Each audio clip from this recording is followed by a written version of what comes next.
दर्शक श्रोताबिनहरूलाई नमस्कार। आज हाम्रो लम्कीको एमटी होटलमा सुदूरपश्चिमको पहाडी जिल्लामा बनाइने एकदम उत्कृष्ट खाना कर्कलो अनि फाँडो के भन्छन् उता म्याडमले तयार पारिसक्नु भएको छ। ल अब हामी सबै खानको लागि तयार छौँ।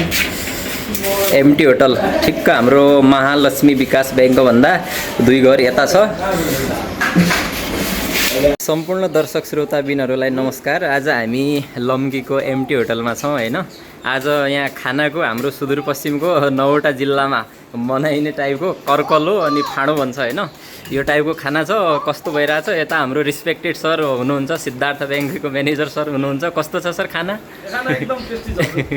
यता चाहिँ हाम्रो महालक्ष्मी विकास ब्याङ्कको सर हुनुहुन्छ, सिंह सर हुनुहुन्छ।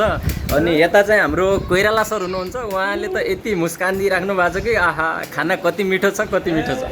त्यसपछि हामी अर्को टेबलतिर गयौँ। यता चाहिँ हाम्रो सिटिजनको रिजनल म्यानेजर सर हुनुहुन्छ हैन। खाना एकदम मिठो छ भन्नुहुन्छ सरले पनि। सुदूरपश्चिमको खानालाई राम्रो फिडब्याक दिनुभएको छ। अनि यता चाहिँ मालिक हुनुहुन्छ। कस्तो छ सर, के छ अवस्था, कस्तो आइरहेछ ग्राहकहरूको फिडब्याक? ठिक छ ल, धन्यवाद।